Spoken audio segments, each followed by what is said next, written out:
hier, la mise en place de Deschamps nous a livré, on va dire, une petite tendance dans l'équipe des titulaires. 3 attaquants, Nkunku, Mbappé, Giroud. Derrière 3 milieux, Fofana, Rabiot et Antoine Griezmann. Voilà ce que ça donnait concrètement en images. Regardez, Griezmann, milieu de terrain, on vous l'a mis entouré, cerclé, chasse du bleu-jaune. Donc, précision, le sens de l'attaque, c'est vers la gauche de l'écran. Okay, apparaissent les noms de ses partenaires. On va lui dérouler l'action, puis on vous a pris une phase de jeu révélatrice. Son attaque est en attaque et son équipe est en attaque. Et regardez, voilà son positionnement. Griezmann va-t-il suivre ses attaquants? Non, regardez, il ferme les espaces, se tient prêt à fermer également le jeu sur d'éventuelles contre-attaques. Vous voyez ici Rabiot qui est un peu plus haut, et puis tous les autres attaquants sont situés plus haut que lui sur le terrain. Grisou, milieu de terrain, vous validez ou vous rejetez cette idée tentée donc hier par Didier Deschamps? Non, moi ce que je valide, c'est que Griezmann, d'abord, lui c'est pareil, c'est quelqu'un qui a, par rapport à ce qu'on peut voir à la télé, qu'on peut voir dans son fonctionnement, c'est quelqu'un qui a dû beaucoup travailler et qui sent le foot, qui sent vraiment le foot, et qui a un aspect technico-tactique fantastique. Moi, je suis d'accord avec lui, c'est-à-dire que comment il joue en meneur de jeu, comment il joue derrière les attaquants. Pour moi, c'est ce que j'ai vu de mieux quand j'ai vu Giroud, Mbappé en septembre, et Griezmann. Voilà, exactement.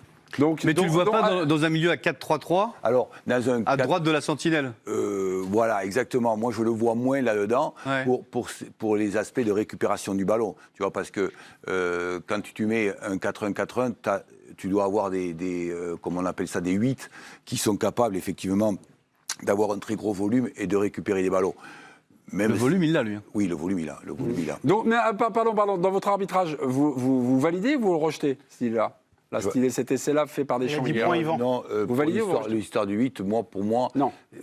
Je préférerais un meneur de jeu. Ok, Sébastien Tarago qui nous écoute du côté de Joa. Oui. Sébastien, vous validez ou vous rejetez? Non, mais... Comment? Attendez. Ah non, parce que... C'est ce que je disais, ce qu'ils ont dit. Alors, ils votent pour nous. Ah bah donc vous validez l'idée. Ah oui, je vais aller pour eux. Ah non, mais pour eux, c'est... Non, mais là, nous, on part d'un 4-3-3 quand même. Blanc du fil, valide cette idée. Je pense qu'il va jouer sur le milieu, mais à droite. Moi, je parlais en meneur de jeu.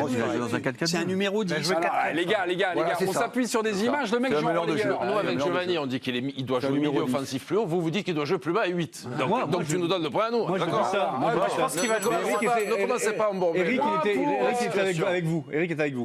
Point pour, excusez-moi, on ne comprend plus rien, silence, les cartons vont pleuvoir, mes petits. Vous m'agacez. Lemay, Castaldi, vous gagnez, enfin c'est surtout Yvan, puisque Giovanni, ça n'arrivera pas. Ok, très bien.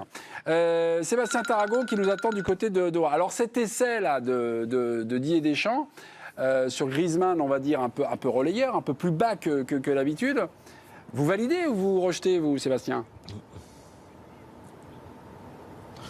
Non, mais à titre personnel, c'est quelque chose qui me plairait. J'aimerais voir cela, mais j'ai du mal à y croire. Et si je m'appuie sur ce qu'a dit Didier Deschamps lors de la composition, lors de l'annonce de sa liste, je me dis que ça n'arrivera pas, tout simplement, puisqu'il a dit qu'il ne voulait pas 4 joueurs offensifs dans une équipe, qu'il n'y croyait pas sur 90 minutes.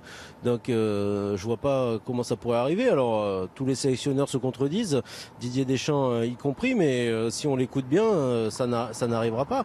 Moi, le problème, c'est que Jean-Marc a donné l'exemple de Mbappé, Giroud, Griezmann. Oui, ça c'est intéressant. Mais encore une fois, Giroud, c'est pas Benzema. Et donc, dans l'optique où Benzema est titulaire, je pense qu'il y a c'est même pas je pense, c'est sûr que le staff de l'équipe de France a établi qu'il y avait un problème entre Karim Benzema et Antoine Griezmann par rapport au positionnement des uns et des autres, par rapport aux zones de jeu dans lesquelles ils aiment évoluer. Et tout le monde l'a constaté, les joueurs concernés l'ont constaté également. Et donc, je pense qu'aujourd'hui, la réflexion du staff, elle est liée à cela, en fait. Elle est liée à trouver un système de jeu défensif. Voilà, c'est clairement l'objectif de l'équipe de France, c'est de trouver des joueurs athlétiques qui vont défendre, qui vont permettre à cette équipe de France d'être solide. Et dans cette optique-là, je pense qu'il ne faut pas exclure, encore une fois, qu'Antoine Griezmann puisse évoluer un petit peu plus sur un côté, défendre sur un côté.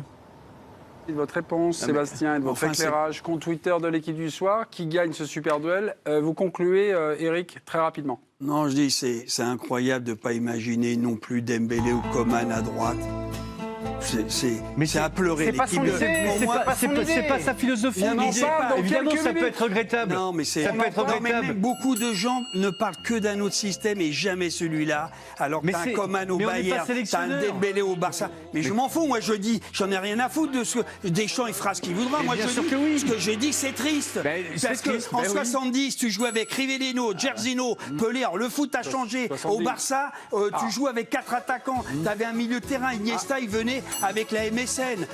Mais nous, on a les meilleurs attaquants et ils sont sur le banc. Et on va faire que défendre. Qu'on se fasse chier et qu'on se fasse éliminer au premier tour. Voilà. Et la Coupe du Monde n'est pas encore commencée.